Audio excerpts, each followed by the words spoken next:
আপনি শুনছেন নূরের আলো মিডিয়া।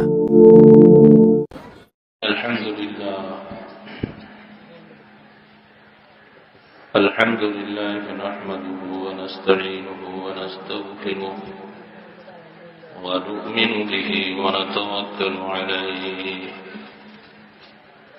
ওয়া না'উযু বিল্লাহি মিন শুরুরি আনফুসিনা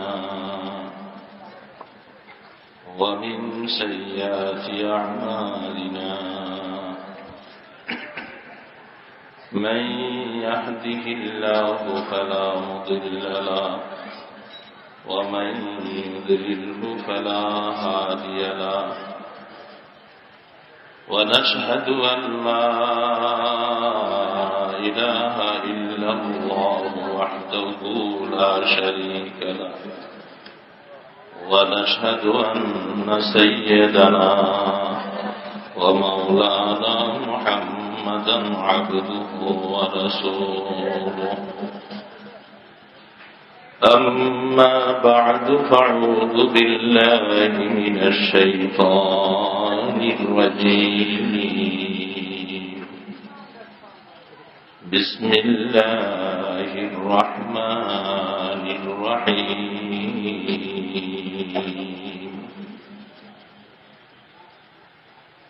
والذين جاهدوا فينا لنهدينهم سبلنا وإن الله لمع المحسنين. وقال رسول الله صلى الله عليه وسلم: اللهم اجعلني صبورا واجعلني شكورا واجعل في عيني صغيرا وفي أعين الناس كبيرا، أو كما قال النبي عليه الصلاة والسلام. اللهم صل على سيدنا محمد وعلى آل سيدنا محمد كما صليت على سيدنا إبراهيم وعلى آل سيدنا إبراهيم إنك حميد مجيد. اللهم بارك على سيدنا محمد وعلى آل سيدنا محمد كما باركت على سيدنا إبراهيم وعلى آل سيدنا إبراهيم إنك حميد مجيد.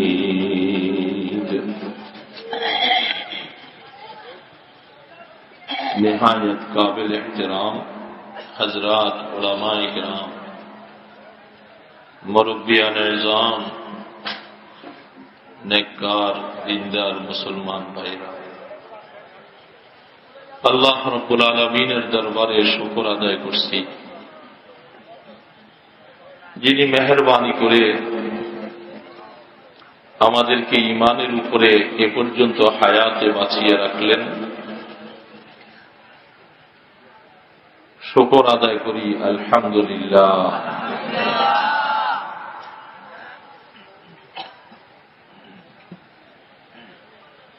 আল্লাহ রাব্বুল আলামিন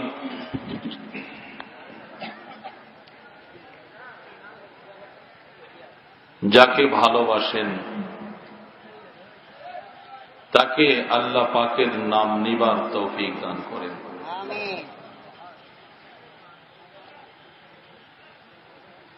আমি আর আপনি জবান খুলে আল্লাহ পাকের প্রশংসা করব,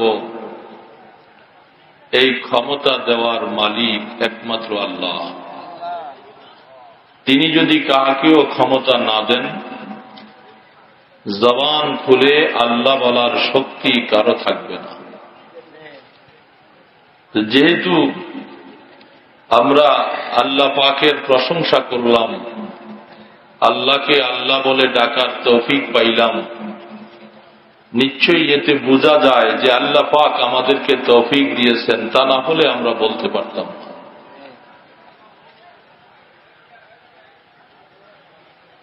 যিনি আমাদেরকে আল্লাহ বলার তৌফিক দিলেন সেই রব্বুল ইজ্জাতের দরবারে আমাদের তামান্না, আমাদের আরজু, আল্লাহ যেই জবান দিয়ে তোমাকে আল্লাহ বলার সুযোগ দিলা, এই জবানটাকে জবানের মধ্যে থাকা অবস্থায় কোনদিন জাহান্নামের ফয়সালা করো না।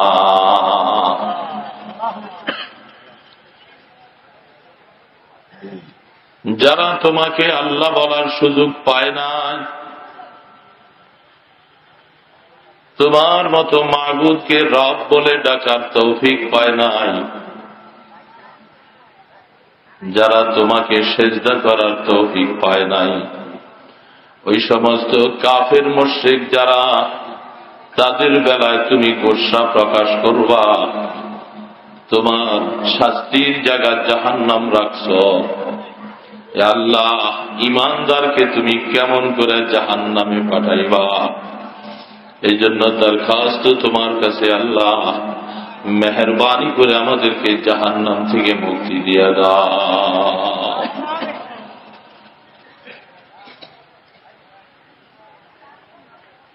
জাহান্নামের শুধু নাম শুনতেছি, জীবনে কোনোদিন দেখি নাই। আল্লাহর হাবিব এতটুকু ঘোষণা দিয়েছেন, দুনিয়ার মধ্যে যে আগুন তোমরা দেখতেছ, সামান্য একটু আগুন কোথায় লাগলে সব জ্বালিয়ে শেষ করে দেয়। জাহান্নামের আগুনটাকে 70 বার পানি দিয়া ধৌত করা, এর এই এক অংশ আগুন দুনিয়ার মধ্যে পাঠানো হয়েছে। কিয়ামতের ময়দানের যে শাস্তির জন্য আগুন রাখলো, ওই আগুনটা এর থেকে 70 গুণে বেশি তাপ হবে।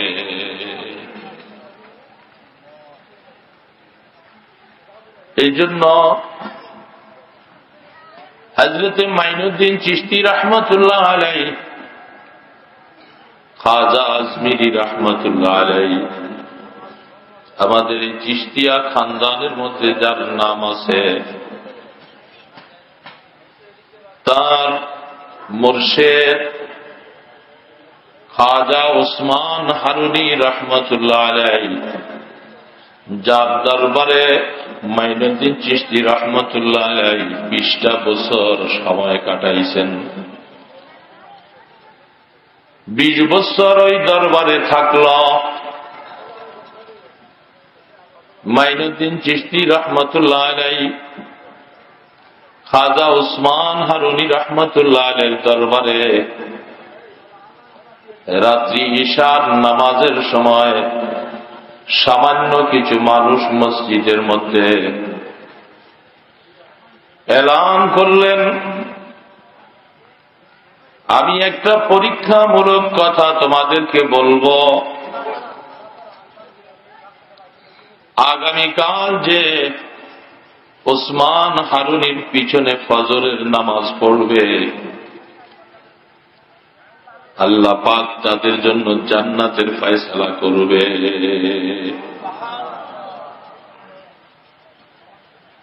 তবে এই এলানটা যারা শুধু তোমরা শুনলা, এদের মধ্য থেকে বলে দিলাম, যদি ভিন্ন কোন মানুষের কাছে এই সংবাদ যদি কেউ পৌঁছায়, তার জন্য বদদোয়া করব, সে যেন জাহান্নামে যেন জ্বলে।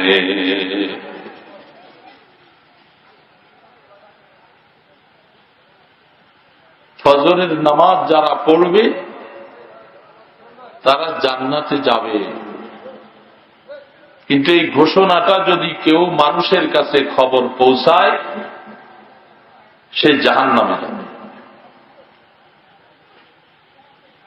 মহা বিপদের কথা। যারা ওই দরবারের মধ্যে ছিল সকলেই ভয় পেয়ে গেল, যারা আমরা আছি শুধু আমরাই ফজরের নামাজ পড়ব।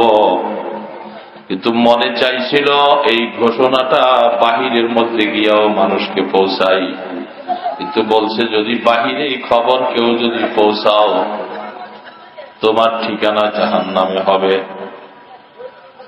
এই জন্য কেউ মুখ খুলতে রাজি না, মনের মধ্যে থাকলেও চুপচাপ করে থাকলেন। ফজরের নামাজের আগে হযরতে মাইনুদ্দিন চিশতি রাহমাতুল্লাহ আলাইহি তিনি একা একই বসে বসে চিন্তা করতেছে, আল্লাহ আমার শেখ আমার মুর্শিদ ঘোষণা দিলেন ফজরের নামাজ যদি তার পিছনে যদি পড়তে পারে আল্লাহ পাক তাদের জন্য জান্নাতের ফয়সালা করবে, কিন্তু ঘোষণাটা যদি অন্য কারো কাছে পৌঁছায় তার জন্য জাহান্নামের কথা বলছেন।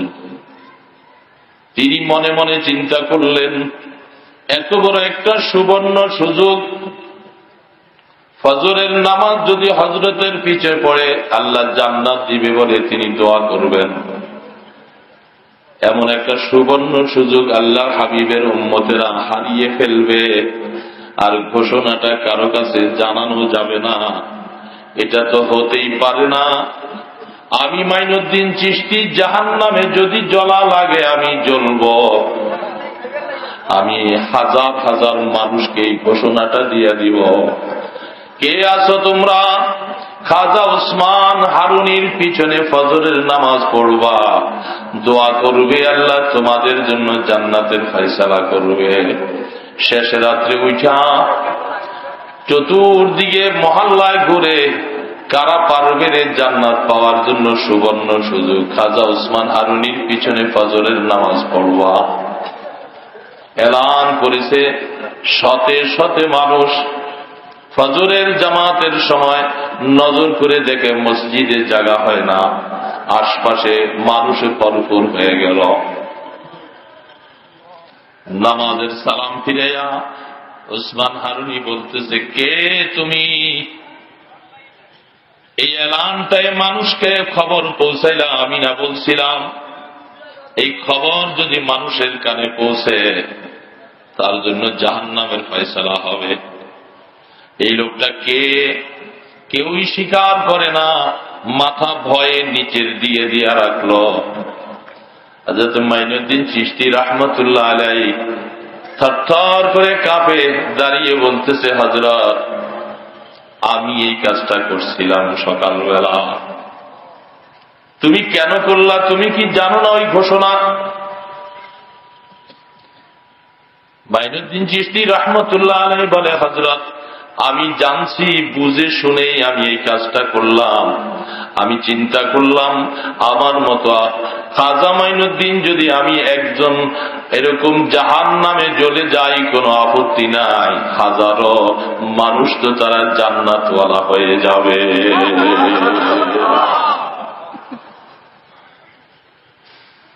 আল্লাহর হাবিবের উম্মত জান্নাতওয়ালা হয়ে যায়, আমি আগুনে জ্বলে যাই কোনো আফসোস নাই। খাজা ওসমান হারুনি রাহমাতুল্লাহ আলাইহি টান দিয়া মাইনুদ্দিন চিশতিকে বুকের সাথে লাগাইয়া মাথার মধ্যে হাত মুছা বলে, আরে মাইনুদ্দিন চিশতি, জান্নাত আর জাহান্নামের মালিক আমি না। আমি একটা পরীক্ষা করে দেখলাম আমার এই মুরিদদের মধ্যে আল্লাহর হাবিবের উম্মতের জন্য কার এত মায়া লাগবে, কে নিজের জীবনকে কষ্ট দিয়া হলেও রাসূলের উম্মতকে জাহান্নামী বানাবার থেকে বাঁচাবে, রাসূলের উম্মতকে জান্নাতি বানাবার জন্য চেষ্টা করবে। আমি পরীক্ষামূলক দেখলাম আল্লাহ পাক মাইনুদ্দিন তোমার দ্বারাই কাজ আল্লাহ পাক করাইয়া লক্ষ লক্ষ মানুষকে জাহান্নাম থেকে ফিরাইয়া তাদেরকে জান্নাতবাসী নসিব করবে।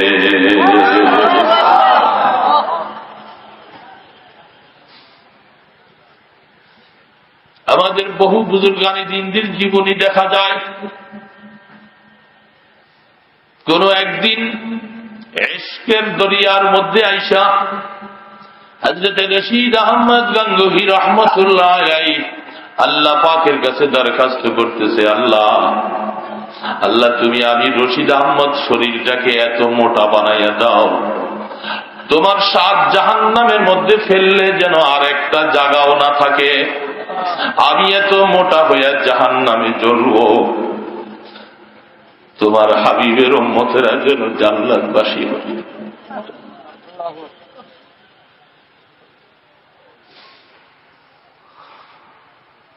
এই জন্য বাবা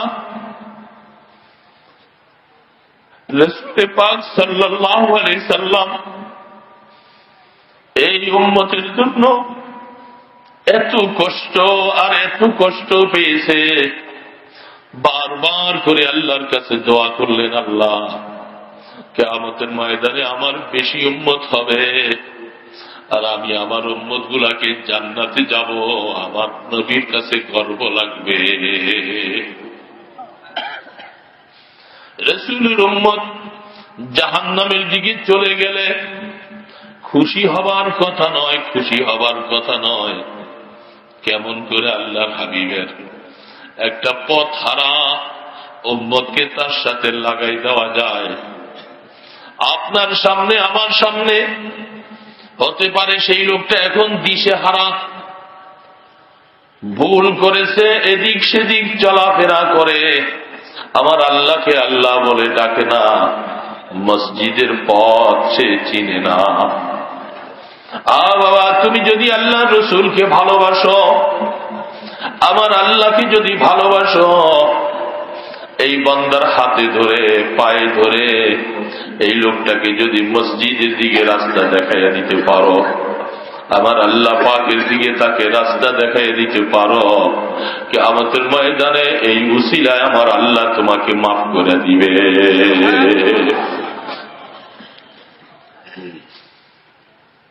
উম্মতকে জাহান্নাম থেকে বাঁচাও। রাসূলের উম্মত এখন দিশেহারা, জাহান্নামের দিকে চলে যাচ্ছে। এই জন্য আল্লাহ পাক বলতেছে, বান্দা দেখো ওই লোকটা সবচেয়ে আমার কাছে বেশি প্রিয়, বেশি দামি, যেই লোকটা আমার বান্দাকে আমার সাথে মিলাইয়া দিয়েছে, আমার সাথে যার পরিচয় করাই দিয়েছে।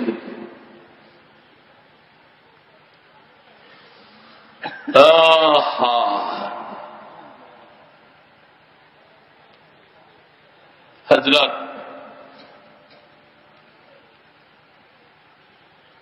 আব্দুল্লাহ ইবনে মুবারক রাহমাতুল্লাহ আলাইহি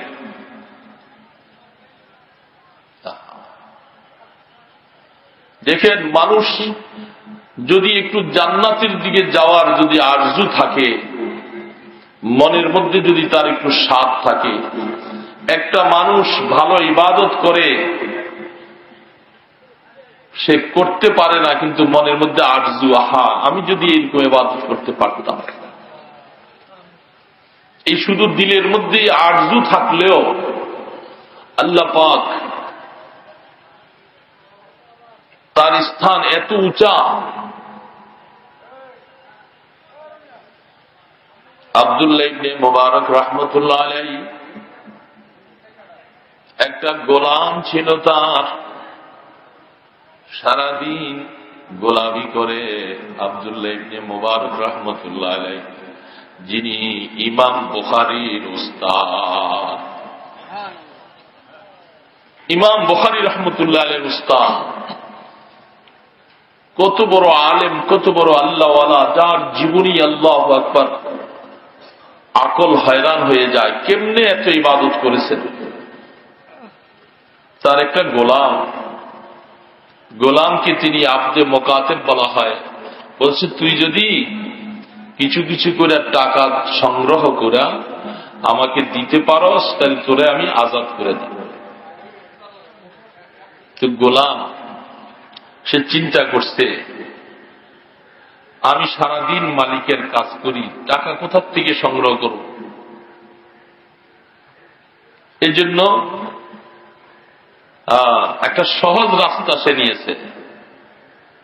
যেই রাস্তাটা নিতে শুধু পরিশ্রম করা লাগে, কারো দুয়ারে যাওয়া লাগে না, সারাদিন কাজ করে সন্ধ্যার পরে মালিকের থেকে বিদায় নিয়া নিরিবিলি চুপচাপ একটা জায়গার মধ্যে যে আল্লাহর ইবাদতের মধ্যে মশগুল হইয়া যায়।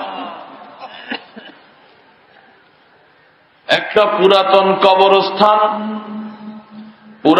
কবরস্থানের মধ্যে যাইয়া চুপচাপ করে গায়ের মধ্যে একটা সালাদ চট লাগাইয়া রাত ভর দাঁড়িয়ে সে নামাজ পড়ে, আল্লাহ পাকের কাছে রোনাজারি করে। আব্দুল্লাহ ইবনে মুবারক জানে না।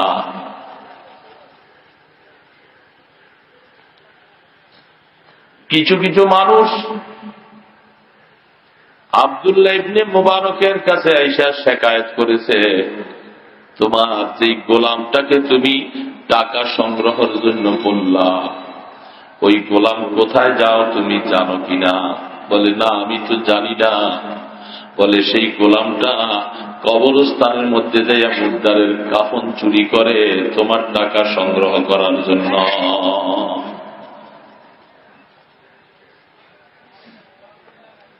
আব্দুল্লাহ ইবনে মুবারক রাহমাতুল্লাহ আলাইহি প্রথম বিশ্বাস করে নাই। একাধিকবার যখন এইভাবে কথাটা বলল, বলে তোমরা চলে যাও। একদিন রাত্রিবেলা এই কথা শোনার পরে তিনি দেখে সকালবেলা গোলাম আবার তার ঘরের মধ্যে ফজরের জামাতে মসজিদে পাওয়া যায়। রাত্রিটা কই থাকে তিনি খবর নেন নাই। ওই দিন তিনিও চুপচাপ করে নিরিবিলি যাইয়া ওই কবরস্থানের মধ্যে দূরে দাঁড়াইয়া নজর করে দেখে আসলে তো গোলাম কাফন চুরি করে না। সে দাঁড়াইয়া আল্লাহ পাকের সামনে হাত বেঁধে দাঁড়াইয়া নামাজ পড়তেছে।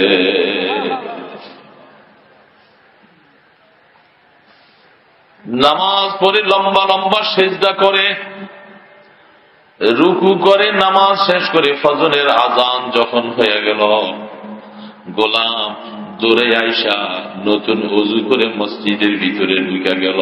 ফজরের নামাজ জামাতে সকলের সাথে পড়ল। নামাজ শেষ করে মানুষেরা চলে গেছে। গোলাম মসজিদের কোণার মধ্যে বৈশা আল্লাহর কাছে হাত তুলে চোখের পানি ছেড়ে কাঁদতেছে, আল্লাহ, দুনিয়ার একটা মালিকের চাকরি করি, তার গোলাম হয়ে গেছি। আল্লাহ আমাকে শর্ত করেছে কিছু টাকা দিলে নাকি তার থেকে আমি আজাদ হতে পারবো। আল্লাহ আমি টাকা কোথায় পাবো? টাকা তো তোমার কাছে আছে। আমাকে আজাদ করার জন্য তুমি ব্যবস্থা করে দাও, আমি কারো দুয়ারে হাত পাতব না। আব্দুল্লাহ ইবনে মুবারক রাহমাতুল্লাহ আলাইহি তিনি পিছনে দাঁড়িয়ে দাঁড়িয়ে শুনতেছে গোলামের করুণ আহাজারি। গোলাম হাত চেহারার মধ্যে মুছে হাত নামাইয়া মুনাজাত শেষ না করতে করতে হঠাৎ করে দেখে একটা বড় দিরহামের থলি গোলামের সামনে আইসা হাজির হয়ে গেল।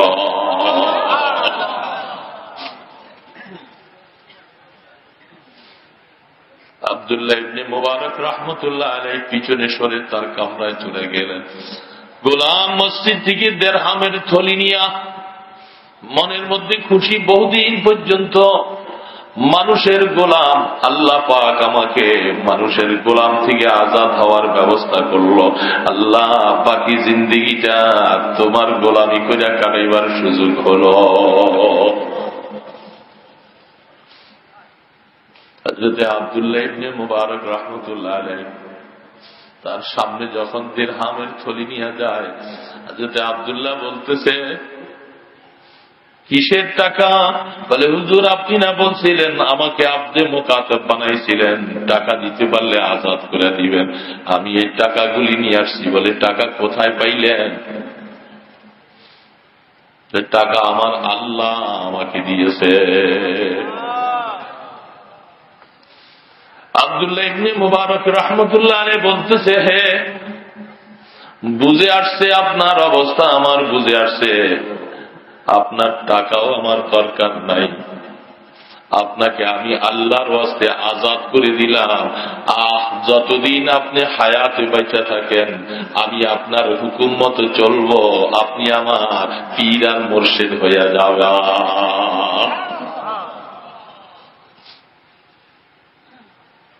বলে হুজুর আপনি কি বলতেছেন এই সমস্ত কথা? বলে হ্যাঁ আমার বুঝে আসছে, আরশওয়ালার সাথে আপনার সম্পর্ক এত গভীর সম্পর্ক। আমি যা দেখলাম আমার আব্দুল্লাহর দিলের মধ্যে হাসরত আসতেছে, এমন একটা লোককে আমি কেন কষ্ট দিলাম।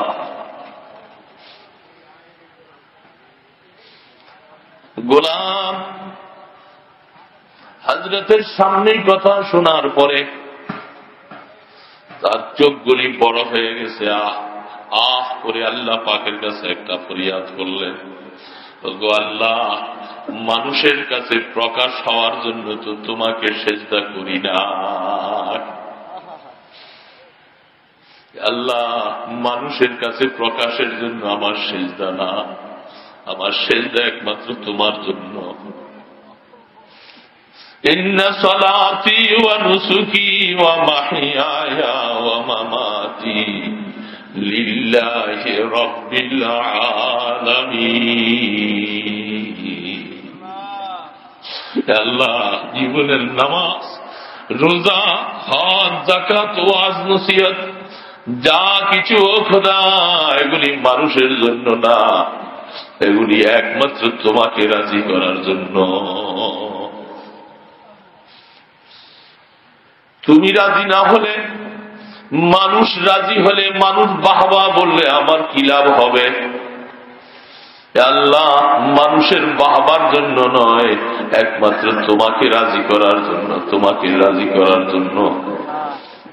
আল্লাহ, আমার সাথে তোমার এই সম্পর্কটা এতদিন গোপন ছিল, দুনিয়ার কোন মানুষকে জানতে দেই না। আজকে যখন আল্লাহ আমার এটা ব্যবসা হয়ে গেছে, যখন এটা প্রকার যখন হয়েই গেল, আল্লাহ মানুষের সামনে এই কথা একজন থেকে আরো কত মানুষ শুনবে, আমার শরম লাগবে, লজ্জা লাগবে। তোমার সাথে সম্পর্কটা প্রকাশ হয়ে গেল। আল্লাহ, আমি দুনিয়ার মধ্যে থাকতে আর ভালো লাগে না।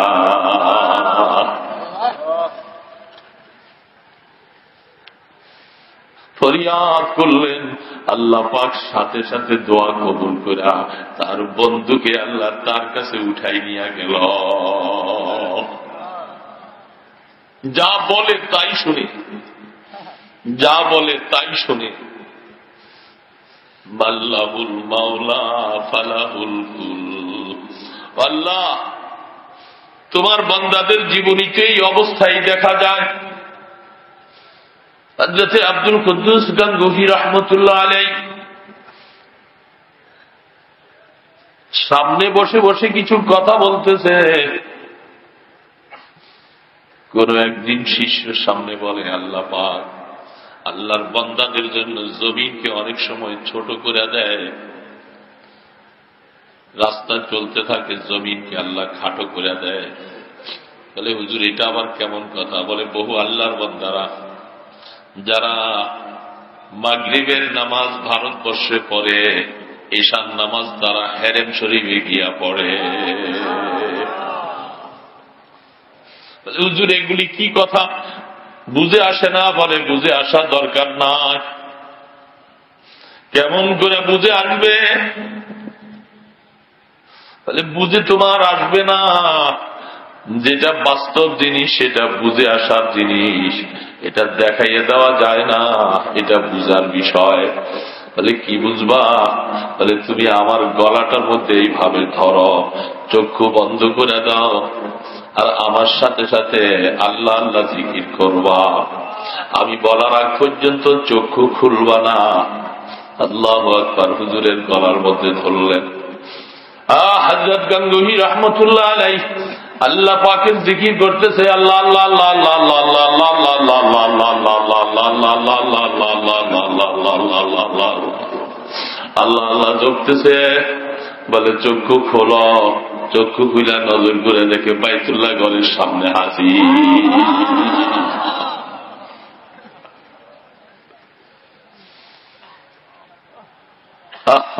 सब तमन्ना दिल से रुखसत हो गई, एक तमन्ना अब पर दिल पर है बाकी।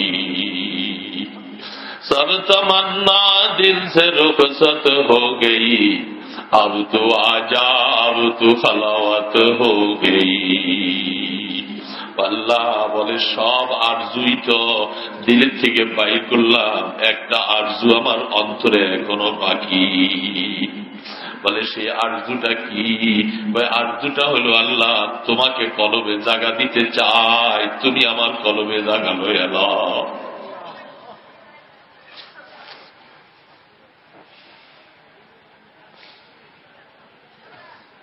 আল্লাহু আকবার। ঈশার নামাজ হেরেমের মধ্যে পড়ে। এইটাই হাদিস শরীফের মধ্যে আমি নিজে দেখেছি। রাসূল পাক সাল্লাল্লাহু আলাইহি সাল্লাম ফরমান, আল্লাহ পাক আল্লাহর মুমিন বান্দারা তারা অনেক সময় রাস্তায় চললে তাদের রাস্তাকে আল্লাহ খাটো করে দেয়, কমাইয়া দেয়।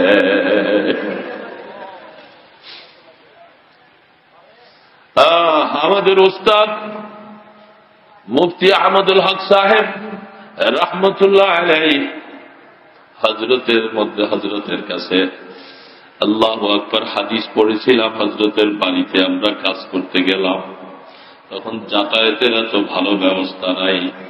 হযরত আমাদেরকে পাঠাই দিলেন, আমরা যাব। হযরত পরে আসতেছে, আরে বাবা আমরা যাইয়া দেখি হযরত আমাদের আগে বাড়িতে উপস্থিত।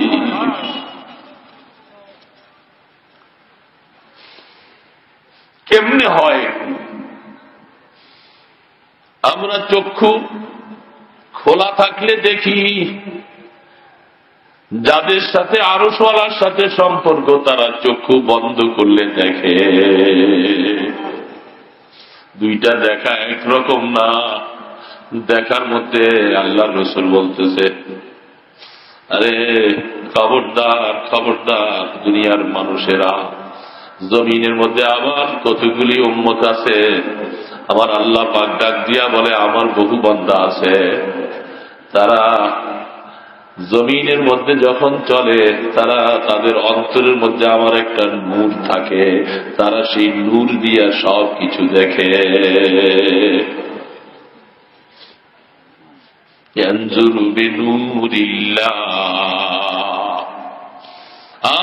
পরীক্ষার হলের মধ্যে দাওরে হাদিসের সবকের পরীক্ষার হলের মধ্যে বার্ষিক পরীক্ষা, হাটহাজারী মাদ্রাসার পরীক্ষা, বার্ষিক পরীক্ষা খুব কঠিনতম পরীক্ষা। খোদার বান্দা, আমার যে পাশে আমি সিট লিখতে বসছি ওই পাশের মধ্যে আইসা হলের মধ্যে কয়েকটা চক্কর দিয়া ওই পাশে টেবিলের নিচের থেকে ইটাটা বাইর কইরা রুমালটা দিয়া ইটার মধ্যে মাথা দিয়া এইভাবে শুয়ে আছে। এটা মশহুর কথা। বলে হুজুর যদি কোনোদিন যদি চক্ষু বন্ধ করে হলের মধ্যে যদি শুয়া পড়ে তাহলে দেখবে নকল কার কাছে আছে, তাকে ধরবে, চোখে দেখা লাগবে না, আল্লাহ পাক কুদরতের চোখ দিয়া দেখাইয়া নকল বাইর করাইয়া দিবে।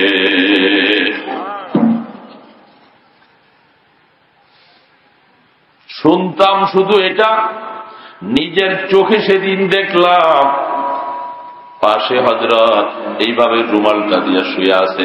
মনে মনে চিন্তা করতেছি, হায়রে কার যেন তকদির মন্দ হবে। ইয়ানজুরু বিনূরিল্লাহ। কতক্ষণ পরে সোজা এখান থেকে উইটা নজর করলাম পিছনের দিকে, হলের পিছনের দিকে যায়। যাই একটা ছাত্রকে বলছে, দাঁড়াও, তোমার কাছে নকল আছে তুমি দাও। ছেলে খুশিমুশি করে বলে, কোনো কথা শুনতে চাই না, নকল আছে তোমার কাছে দিতে হবে। সে হাত থেকে নকল বাইর করে তারে পিটাইয়া হল থেকে বাইর করে দিল।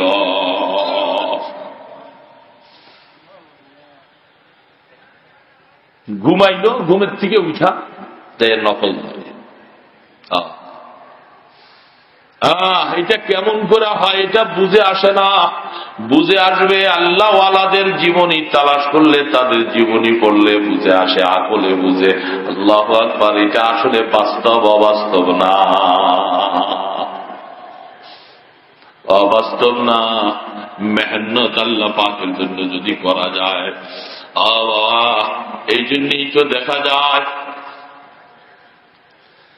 আল্লাহু আকবার। গোলাম এবার দরখাস্ত করলেন, যা বলে তাই হয়, যা বলে তাই হইয়া যায়। মওতের আরজু করলেন, আল্লাহ এই চেহারা মানুষকে আর দেখাইতে চাই না, কারণ তোমার সাথে আমার যে গোপন সম্পর্কটা ছিল এটা মানুষকে দেখাইতে আমার শরম লাগে।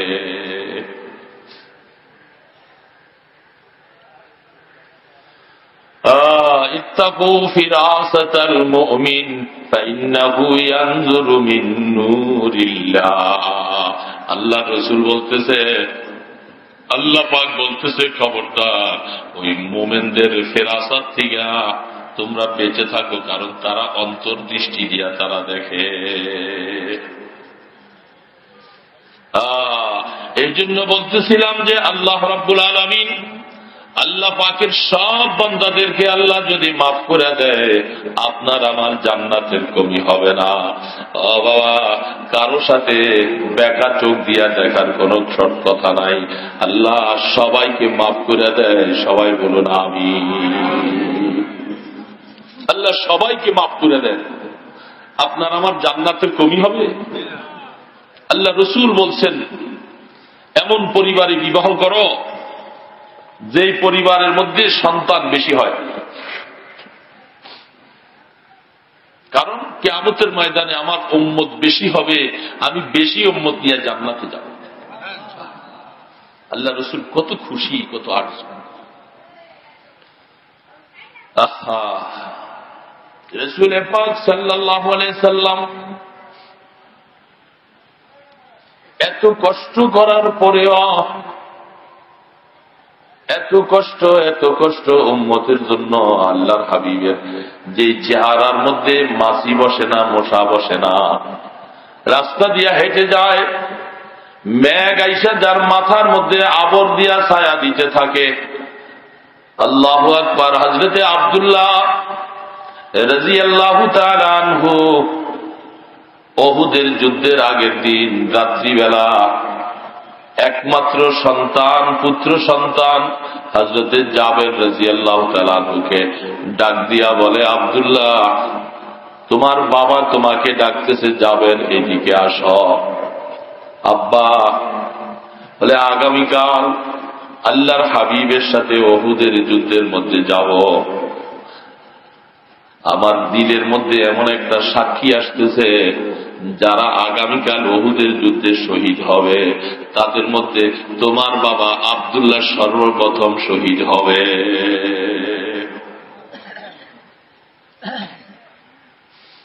দিলের মধ্যে কি আরজু!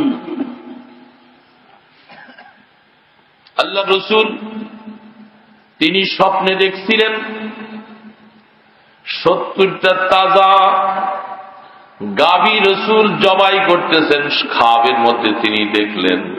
সাহাবায়ে কেরামদের কাছে খাব বয়ান করলেন, বলে আবার বুঝে আইসা গেছে উহুদের যুদ্ধের মধ্যে আমার 70 জন সাহাবী শহীদ হইয়া যাবে। রাসূলের স্বপ্ন, নবুয়তের স্বপ্ন, এটা ওহী। এই জন্য আব্দুল্লাহ বলতেছে, বাবা জুবায়ের শোনো, বাবাকে দেখার মতো আজকেই দেখে নাও, বাবার চেহারা আর দেখবা না। জুবায়ের, তোমাকে নসিহত করে ওসিয়ত করা যায়, তোমার আব্বা অভাবী মানুষ, তোমার বোনেরা অনেক, এদের জন্য অনেক টাকা ঋণ করে আমি তোমাদের ভরণ পোষণ দিয়েছিলাম। আমি তো আগামীকাল শহীদ হয়ে যাব, তোমার আব্বার ঋণটা পরিশোধ করার চেষ্টা করো। যদি না পারো আল্লাহর হাবিবের কাছে গিয়া বলবা, হে দয়াল নবী, আপনার সাহাবী আব্দুল্লাহ উহুদের ময়দানে শহীদ হয়ে গেছে, তার এই ঋণগুলি শোধ করতে পারি না। আল্লাহর হাবিবের কাছে বললে আল্লাহর হাবিব কোনো না কোনো ভাবে এটার একটা ব্যবস্থা করবে। আর বাবাকে একটু দেখা রাখো, আগামীকালের পরে আর বাবার চেহারা দেখবা না। হযরত জাবের রাদিয়াল্লাহু তাআলা আনহু কথা শুনে জাব জাব করে চোখের পানি ছেড়ে দিলেন। আব্বাকে বুঝিয়ে এই জীবনের জন্য শেষ দেখলাম, আর দেখব না। যেমন কথা তেমন কাজ। পরের দিন সকালবেলা উহুদের যুদ্ধে আল্লাহ রাসূলের সাথে চলে গেলেন। প্রথম অবস্থায়, এটা ঘটনা সবার কাছে জানা, প্রথম অবস্থায় মুসলমানদের বিজয়ী হয়েছিল। মুসলমানেরা আরে দুনিয়ার দিকে ধাবিত হওয়ার কারণে, গনিমতের মাল তালাশ করতে যাওয়ার কারণে 70 জন সাহাবীও শহীদ হলেন। আল্লাহ রাসূলের মাথার মধ্যে তরবারি এত জোরে আঘাত দিল, রাসূল পাক সাল্লাল্লাহু আলাইহি সাল্লামের মাথার মধ্যে তরবারির আঘাতের কারণে মাথার টুপিটা ভাইয়া করাটা রাসূলের চেহারা মোবারকের ভিতরে ঢুকে গেল। এত কঠিন ভাবে ঢুকছে। আল্লাহ রাসূল তিনি তখন চাপাটিকে খুইলা কথাও বলতে পারে না, করাটা চেহারার ভিতরে গিয়া ঢুকে গেছে। আল্লাহ রাসূল মাটির মধ্যে বেহুশ হইয়া পড়ে গেলেন। বুখারী শরীফের মধ্যে রওয়ায়াত আসছে কিতাবুল জিহাদের মধ্যে, রাসূল পাক সাল্লাল্লাহু আলাইহি সাল্লাম মাটিতে পড়ে আছে। আওয়াজ তো উঠল যে আল্লাহ রাসূল ইন্না মুহাম্মাদান কাদ মাত। কাফেররা বলতে আরে মুহাম্মদ শেষ হয়ে গেছে, আমাদের সাথে আর মোকাবেলা করার মতো আর কেউ নাই। সাহাবায়ে কেরাম হাত পা ছেড়ে দিলেন। যার কানে যে আওয়াজ গিয়ে পৌঁছল সবার হাত থেকে তরবারিটা পড়া যায়। আর কার চেহারার দিকে চাইয়া এই যুদ্ধ চালাবো রে, রাসূলকেও আমাদের থেকে চলে গেল। আল্লাহ রাসূল নজর করে দেখেন সাহাবারা কেউ নাই। ইমাম বুখারী রাহমাতুল্লাহ আলাইহি বলেন আল্লাহ রাসূল বড় আওয়াজে কথাও বলতে পারেন না, চাপাটিটা চেহারার ভিতর দিয়া গালের মধ্যে যায় এইভাবে লাগিয়ে গেছে। শুধু ফিস ফিস আওয়াজ দিয়া বলে ইলাইয়া ইয়া ইবাদাল্লাহ, ইলাইয়া ইয়া ইবাদাল্লাহ, ইলাইয়া ইয়া ইবাদাল্লাহ। আল্লাহ রাসূল করুণ সুরে শুধু বলে, ও আল্লাহর বান্দারা, তোমরা আমাকে ফেলে কোথায় চলে গেলা? আসো আসো, আমি রাসূল এখনো মরি নাই রে। আরে সাহাবারা আমার কাছে আসো, ইলাইয়া ইয়া ইবাদাল্লাহ, ইলাইয়া ইয়া ইবাদাল্লাহ। আল্লাহ রাসূল আওয়াজ শুনে ফিস ফিস করে সাহাবাদের মধ্যে কেউ কেউ কানে শুনে নজর করে দেখে দৌড়ে আসছে। আয়েশা দেখে আরে আল্লাহ রাসূল তো এখনো হায়াতে বেঁচে আছে। রাসূল পাক সাল্লাল্লাহু আলাইহি সাল্লাম করাটা বাইর করতে পারে না। হযরত আবু বকর সিদ্দিক আর আবু উবাইদা ইবনুল জাররাহ রাদিয়াল্লাহু তাআলা আনহু দুইজনে করাটাকে টানতেছে, করা বাইর করা সম্ভব হয় না। আরে সোনার চেহারার মধ্যে কেমনে পারলি রে এত বড় আঘাত করতে? যে চেহারা রক্তাক্ত করে দিলা, দাঁত দিয়া কামড় দিয়া আল্লাহ রাসূলের করাটা বাইর করলেন। রাসূলের দান শহীদ হলেন। আবু উবাইদা ইবনুল জাররাহও দান দুইটা ভেঙে গেল। হযরত ফাতেমা রাদিয়াল্লাহু তাআলা আনহা দৌড়ে আইসা বলতেছে, ওরে কাফিরের, আরে যে মাটির মধ্যে দয়াল নবীর রক্ত পড়ে রে, ওই জাতির মঙ্গল কেমন করে হবে আমার বুঝে আসে না। তোরা কেমন করে পারলি এই চেহারার মধ্যে তরবারি মারতে রে?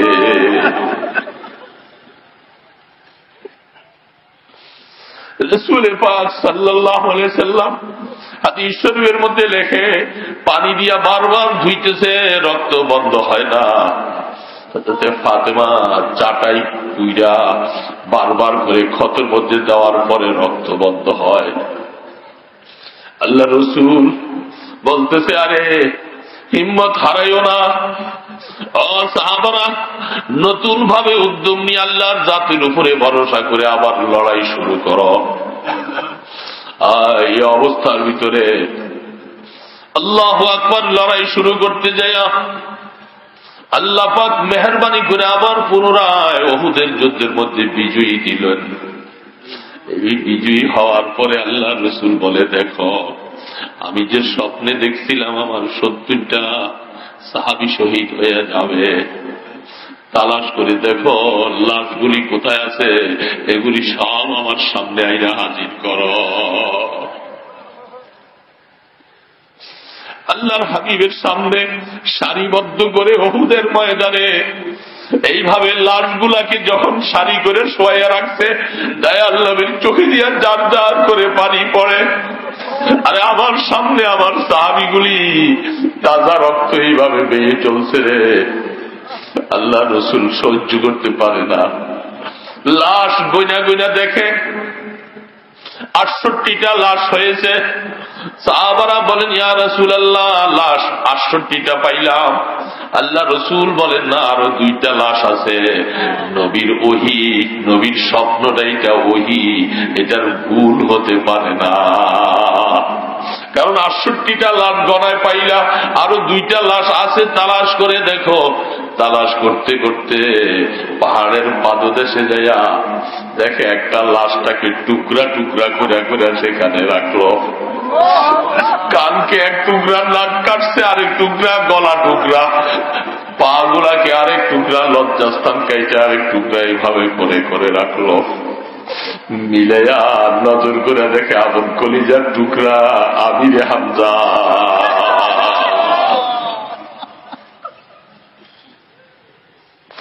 আল্লাহ রসুল একটা চিৎকার দিলেন, হায় রে, আমিরে হামজাকে তোরা এমন ভাবে করে নির্মম ভাবে হত্যা করলি আমার চাচা।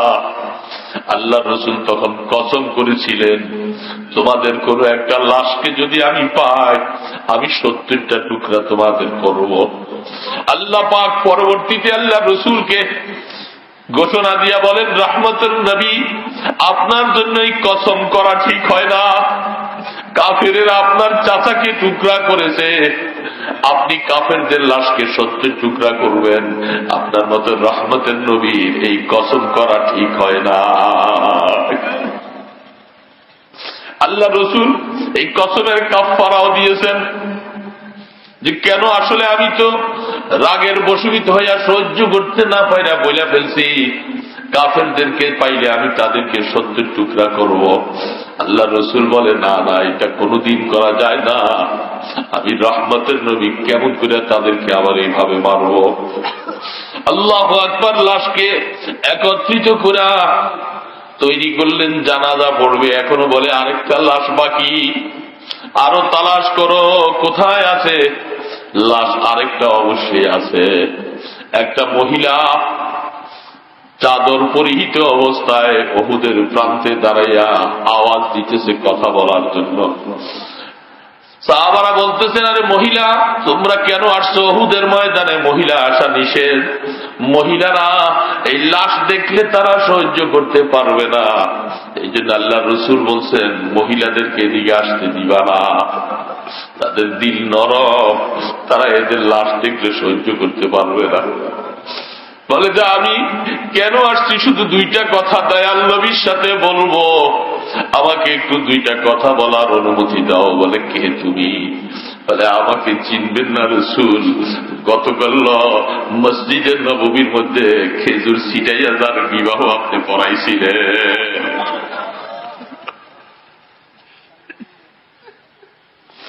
আপনি গতকাল মসজিদের নববীর মধ্যে যার বিবাহটা পড়াইছিলেন, আমি সেই হানজালার স্ত্রী।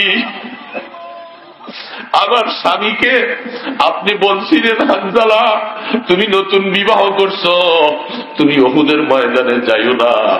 স্বামীকে অনুমতি দিয়েছিলেন। আল্লাহ নবী যখন তিনি আমার সাথে রাত্রটা কাটাইয়া সকালবেলা যখন ফরজ গোসল করার জন্য প্রস্তুতি নিয়েছে, এমন সময় তার কানে আসছে দয়াল নবী নাকি শহীদ হইয়া গেছে। রহমতের নবী শহীদ হইয়া যায়। বিবি, আরে গোসল কি করব, আমার তরবারিটা দাও। তরবারি নিয়ে বলে, বিবি তোমার সাথে জীবনের শেষ দেখা, আর দেখা হবে না, তোমার সাথে হয়তো জান্নাতে যাইয়া দেখা হবে। বিবি তরবারিটা নিয়ে দ্রুত গতিতে উহুদ পাহাড়ের দিকে চলে আসছে।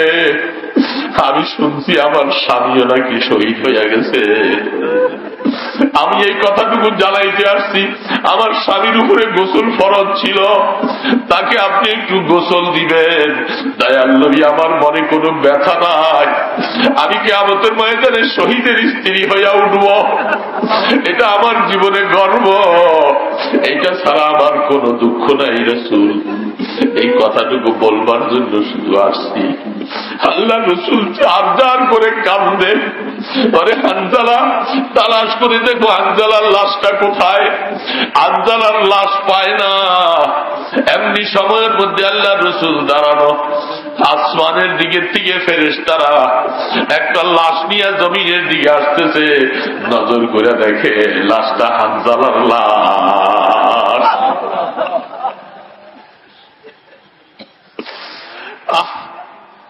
আরে আল্লাহ রসুলের খবর নাই হানজালার উপরে গোসল ফরজ হলো কিনা, কিন্তু আমার আল্লাহ পাকের খবর আছে যে হানজালার উপরে যে গোসল ফরজ হয়েছিল। আরে এটা দুনিয়ার বাসী তোমরা না জানলেও হানজালাকে আল্লাহ আসমানে উঠাইয়া ফেরেশতাদের দ্বারা তাকে গোসলের ব্যবস্থা করাইলেন। হানজালাকে আসমান থেকে গোসল দেওয়া ফেরেশতারা আল্লাহর হাবিবের সামনে আইনা হাজির করে দিলেন। সেদিন থেকে আল্লাহ রসুল হানজালাকে একটা টাইটেল লকব দিয়েছিল গাসিলুল মালাইকা। কিয়ামত পর্যন্ত হানজালার এই সুনাম থাকবে। আরে যারকে আসমানের মধ্যে ফেরেশতারা গোসল দিল, এই শব্দটা বললে আর কারো নাম বোঝা যাবে না, তিনি হলেন হানজালা। যে হানজালা মদিনার গলির মধ্যে দৌড়াইয়া দৌড়াইয়া ঘুরে বলে না ফাঁকা হানজালা, না ফাঁকা হানজালা, নিজেরে বলতেছে। আরে রসুলের দরবারে আসলে মনের অবস্থা একরকম থাকে, রসুলের দরবার দিকে চলে গেলে মনের গতি আরেক রকম হইয়া যায়। তাহলে এরকম অবস্থা হলে তো হানজালা মুনাফিক হয়ে গেছে। আল্লাহ রসুলের দরবারে আসলে একরকম, আল্লাহ রসুলের কাছে যাওয়ার পরে রসুল বলতেছে হানজালা রে, আরে আমার দরবারে আসলে তোমার অবস্থা যেরকম হয়, 24 ঘন্টা এরকম অবস্থা থাকলে তোমরা দুনিয়ার কোনো কাজ করতে পারবা না। সেই হানজালা লাশ সামনে আনলো, এবার 70টা লাশ সিরিয়াল মতো আল্লাহ রসুলের সামনে যখন রাখলেন, আল্লাহর হাবিব জানাজা দিতেছে, নিজের হাতে নিজের সাহাবাদের জানাজা পড়ে। হযরতে জাবের বলতেছে, আমার আব্বাকে আরেকটা লাশের সাথে একটা কবরের মধ্যে 2 জনকে লাপন করছে। কোন কোন কবরে 2 জন, কোন কবরে 3 জন, এই অবস্থা করে করে 70 জন সাহাবীকে লাশ দাফন করলো। হযরতে জাবের বলতেছে, আমি 6 মাস পরে আমার আব্বাকে উহুদের ময়দানে দাফন করার 6 মাস পরে একদিন আল্লাহর হাবিবের কাছে বললাম, ইয়া রাসূলুল্লাহ, আমার মনে চায় আমার আব্বাকে ভিন্ন কবরে দাফন করতে। 2 জন সাহাবীকে এক কবরে দাফন করছে, আমার একটু মনে চায় আব্বাকে একটু ভিন্ন কবরে দিতে। আল্লাহ রসুল বলেন, যাবে, তোমাকে অনুমতি দিলাম, যাও তোমার আব্বার কবরটাকে খুঁজা তোমার আব্বাকে উঠাইয়া ভিন্ন কবরে দাফন করো। হযরত জাবের বলতেছে, আল্লাহে, আমি আল্লাহর জাতের কসম খাইয়া বলতেছি, আমার আব্বার কবরটা যখন আমি খুঁজলাম 6 মাস আগে আব্বাকে যেমন শোয়াইলাম ওইরকমই আমার আব্বা এখনো আছে।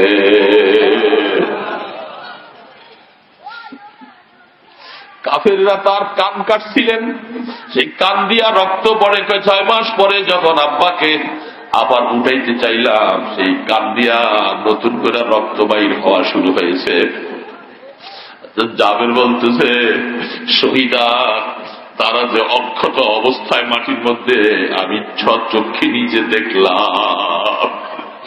আল্লাহ পাক বলতেছে, দেখো রে, এই সাহাবীগুলি তারা কেন এরকম রক্ত দিল, জীবনটাকে এমন করে বিসর্জন করলো।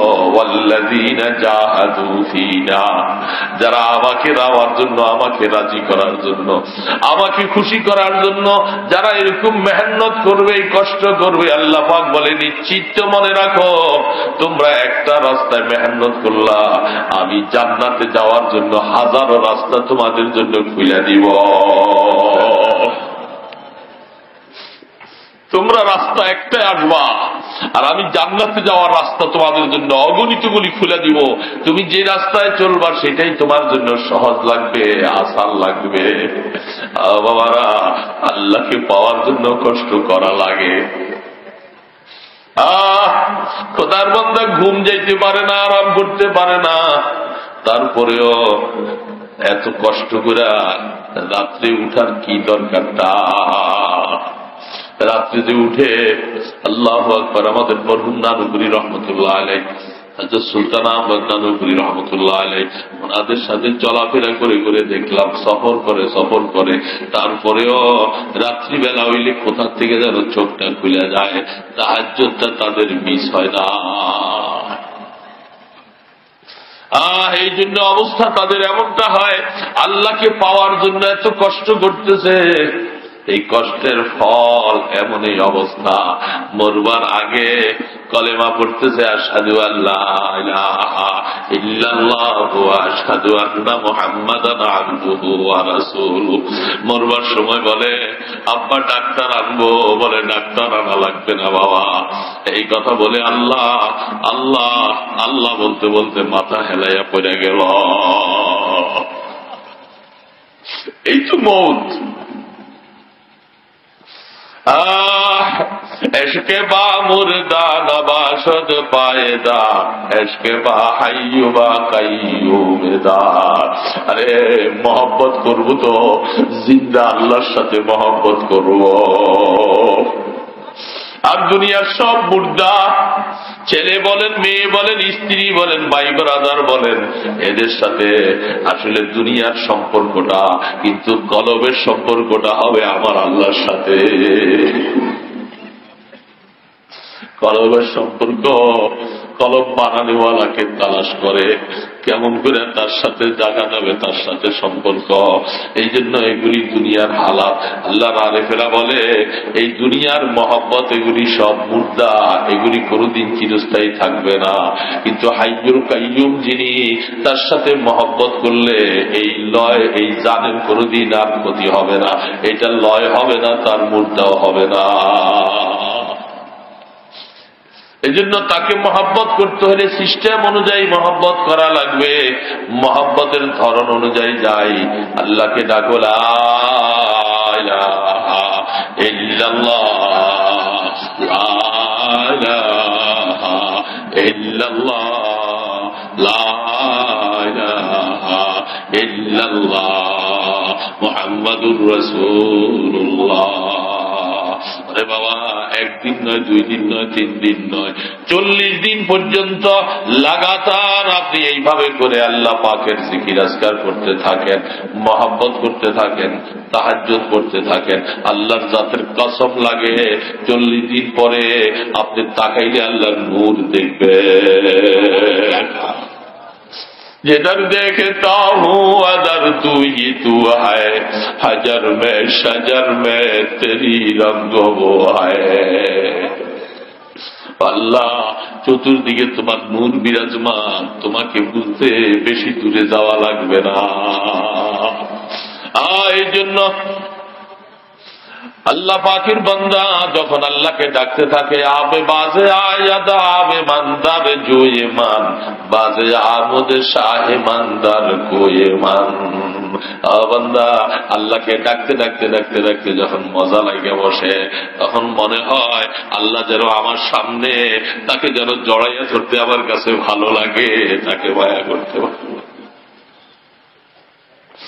বাজে আমুদ আবে মান্দার কুয়ে মান, বাজে আমুদ শাহে মান্দার কুয়ে মান। আরে পিপাসিত মানুষের সামনে পানির কুয়া পাইলে যেরকম তার কাছে মজা লাগে, আর মনে চায় এই কুয়াটা গ্লাসটা যেন কলিজার মধ্যে পৌঁছালায়।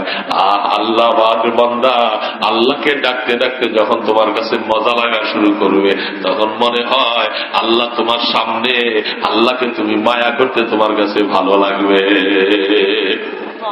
এই জন্যই তো বনি ইসরাইলের ওই খোদার বান্দা পাগল বৈশা বৈশা বলতেছে, আল্লাহ তোমাকে পাইলে আমি দুধ খাওয়াইতাম, তোমাকে পাইলে তোমার মাথার মধ্যে তেল দিতাম, তোমাকে পাইলে আমি তোমার পা দাবাইয়া দিতাম। এটা এত বড় এশকের হালাত অবস্থা। বান্দা যখন হালাত এমন হইয়া যায়, তখন আল্লাহকে যে কিভাবে ভালোবাসবে, কত মহব্বত করবে, তখন তার ভাষা থাকে না, সে কি বলতে যায় কি বলে। আল্লাহু আকবার। এত ভাবে, এটার নাম প্রেমের হালাত। প্রেমের এই সম্পর্ক শুরু হবে, এটার শেষ কোথায় আছে এটা আল্লাহ ছাড়া কেউ জানে না। এই জন্য বাবা, আমার ভাইয়েরা, বন্ধুরা, আসলে যেদের পিছনে মেহনত করে করে হায়াত কাটাইতেছি, এগুলি সব ধোঁকা। এই ধোঁকা নয়, ধোঁকা। এগুলি বাদ দিয়া আল্লাহর সাথে সম্পর্ক লাগাও বাবা। এই সম্পর্কের দ্বারা দুনিয়ার হায়াত তো শেষ হয়ে যেতেছে। এটা দুঃখী সুখী শেষ হয়ে গেল। যদি আল্লাহকে একটু রাজি করা যদি কবরে যাইতে পারি, আমার আল্লাহ পাক বলে, বান্দা আমি তোমাকে ভুলে যাই নাই, তোমাকে ভুলে যাব না। আল্লাহ পাক ভুলবে না বান্দাকে কোনদিন। এই জন্য আল্লাহ পাকের মহব্বতের রাস্তা যাই। কিসের গান শুনে? আরে ওই গান শুনবা কি? তোমাকে তো আল্লাহ গান শোনাবে, তোমার হুর গেলমানরা জান্নাতে যাওয়ার পরে তোমাকে গান শোনাবে। তুমি সেই গান শোনার জন্য বসে থাকো। দুনিয়ার এই সমস্ত জিনিস, এগুলার মধ্যে রং কত দিনের। এই জন্য দিলটাকে আল্লাহর দিকে ফিরাও, আল্লাহ পাকের দিকে ফিরাও। আল্লাহর মহব্বত আসে। আল্লাহকে কেমন করে রাজি করা যায়? তিনি একটু রাজি হয়ে যায়, আমাদের হায়াত দামি হয়ে যাবে। শেষ যাওয়াই যেহেতু লাগবে বাবা। কিসের গীবত, শেখায়েত, অমুক তমুক, অমুককে গালি, তমুককে গালি, কোনো লাভ নাই, কোনো লাভ নাই। নিজের আখের গুছাইতে হবে। আমার আখের, আমার কবর, আমার কবর, আমার কবর কি অবস্থা হবে, আমার কবরের হালাত কি হবে, সেখানে কেউ যাবে না নিজের কবরকে। আমার এই ভাইয়েরা এত কষ্ট করে এত রাত্রে বসে আছে, নারায়ণগঞ্জের লোকগুলি সফর করে আইসা এত রাত্রে বসে আছে। ওই আপনাদের বিনিময়ে আল্লাহ দিবেন কোনটা? আল্লাযীনা জাহাদু ফীনা। আপনারা যে আল্লাহকে পাওয়ার জন্য এই যে কষ্ট করে আসছেন, আর এই মেহনত, এটার প্রতিদান আল্লাহ পাক দিবেন। যেহেতু আল্লাহ ওয়াদা করেছেন। কি হবে প্রতিদানটা? ওয়া ইন্নাল্লাহা লামাআল মুহসিনিন। আল্লাহ পাক বলেন, যারা এরকম নেক কাজ করবে, আমাকে পাওয়ার জন্য মেহনত করবে, আমি আল্লাহ তাদের সাথী হয়ে যাব। ব্যাস, আর কি? আমি আল্লাহ তাদের সাথী হয়ে যাব, তাদের সাথে আমার সম্পর্ক হয়ে যাবে, তাদের সাথে আমার মহব্বতের সম্পর্ক হবে। যদি মহব্বতের সম্পর্ক হয়, ইনশাআল্লাহ আখিরাতের বেড়া পার হয়ে যাবে। তো আল্লাহ সুবহানাহু ওয়া তাআলা আমাদের হায়াত যতদিন রাখছেন, আল্লাহকে যেন আপন বানাইতে পারি। পরনিন্দা, গীবত, শিকায়েত এগুলি ছেড়ে দিই। নিজের গুনার কথা বলতে থাকি, আল্লাহ আমি তো অনেক গুনাহ করেছি, অনেক গুনাহ করেছি, অনেক গুনাহ করেছি। আল্লাহ তোমার কাছে যাওয়ার আগে আমি যেন নিষ্পাপ হইয়া যাইতে পারি, এই জন্য সবসময় তার দুয়ারে ধর্ণা দিতেই হবে। ধর্ণা দেওয়া লাগবে। হুজ্জাতুল ইসলাম কাসেম নানতুবি রহমতুল্লাহ আলাইহির মতো মানুষ, উনি রাত্রি, গভীর রাত্রে রাত্রে উঠে উঠে বিনায় বিনায় আল্লাহর কাছে কাঁদে। কিভাবে? এলাহি গর্বে দরিয়ায়ে গুনাহ, আল্লাহ আমি গুনার সাগরে ডুবে আছি। কাসেম নানতুবি রহমতুল্লাহ আলাইহির মতো মানুষ যদি বলে যে আমি গুনার সাগরে ডুবে আছি, আমাদের তো উপায় নাই। এই জন্য বাবা, এগুলি আমাদেরকে শিখতে হবে, এই রাস্তায় যেতে হবে। সময় পাই না, সময় পাই না, সময় বাইর করা লাগবে। 12 তাসবিহ আমল করেন, 12 তাসবিহ, 200 বার লা ইলাহা ইল্লাল্লাহ, এটার বিকল্প নাই। লা ইলাহা ইল্লাল্লাহ 200 বার, ইল্লাল্লাহ ইল্লাল্লাহ 400 বার, আল্লাহু আল্লাহ 600 বার। 12 তাসবিহ হয়েছে না? আল্লাহু আকবার। 12 পরে দুনিয়ার হিসাব অনুযায়ী 12 পরে কি আসে? 13 আসে না। ঘড়ির কাঁটা কি আছে? 12 পরে আবার বুঝার জন্য বলছে। আল্লাহু আকবার। 12 পরে আসে 1 2 3 থেকে ঘুরে ঘুরে 12তে আইসা কি আবার 13 আসে না? আবার 12 1 আসে, 1 আসে। এই জন্য বুজুর্গানে দিন 12 তাসবির আমল এইভাবে করেছে। প্রথম 200 বার, তারপরে 400 বার, তারপরে 600 বার। তো 12 পরে মকসুদ কি? 100 বার আল্লাহ আল্লাহ আল্লাহ আল্লাহ। এই যে 100 বার আল্লাহ আল্লাহ রাখছেন, এটার মাকসুদ হলো মাকসুদ, অর্থাৎ এই 100 বারের আল্লাহ দিয়া শুধু আল্লাহকে পাওয়া মাকসুদ। এই 12 তাসবির মেহনত করার পরে মাকসদ তো আর কিছু নয়, মাকসদ হলো আল্লাহ তোমাকে পাইয়া যাই, তোমাকে পাইলে তোমার সাথে বৈশা বৈশা এবার প্রেমের আলাপ করো।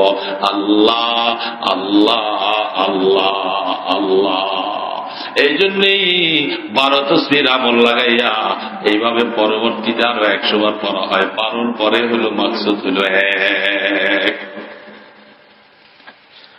এই জন্য আমরা সময় বাহির করে করে সময় দোকানের জন্য সময় পাওয়া যায়। আরে বাবা, এই দোকানদারি দোকানদারি দোকান দোকান দোকান দোকান অবস্থা, এটা আমাকে ছাড়ে না। আমি বসে বসে একটু আল্লাহকে ডাকার সময় পাই না, আমাকে চাষাবাদে ছাড়ে না।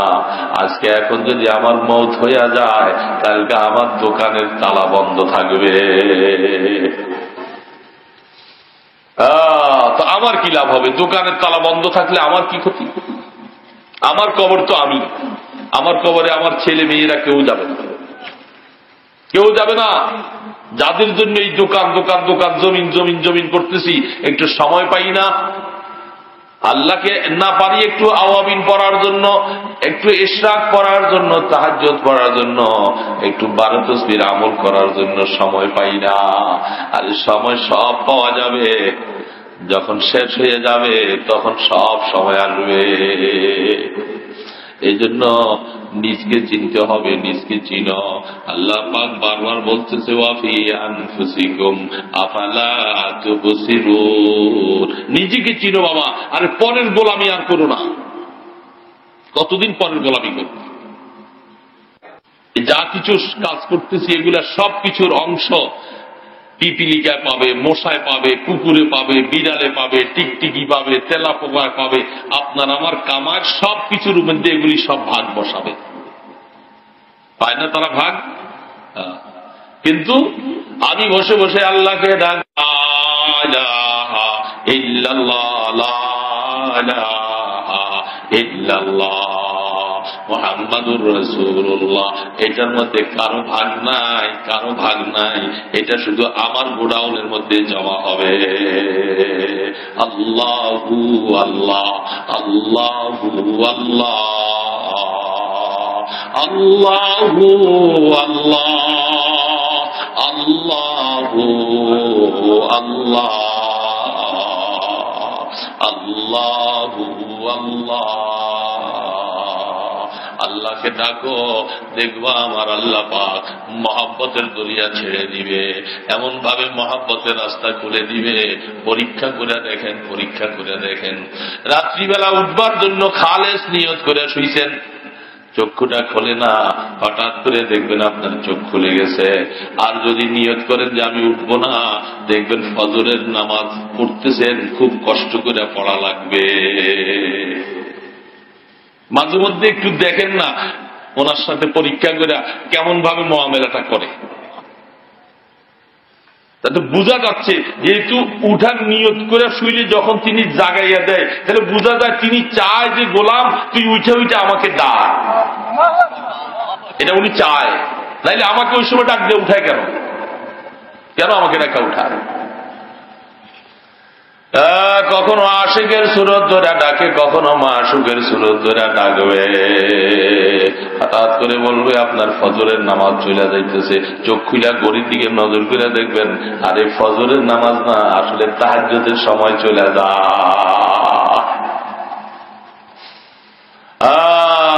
আল্লাহ পাককে এই জন্য বাবা আমার ভাইরা আর গাফলতি আর করবো না। হায়াত যে কদিন আছে, হায়াত তো শেষ হয়ে যেতেছে, বাকি যে কতদিন আল্লাহ তোমার সাথে সম্পর্ক করে যেন কবরে যেতে পারি।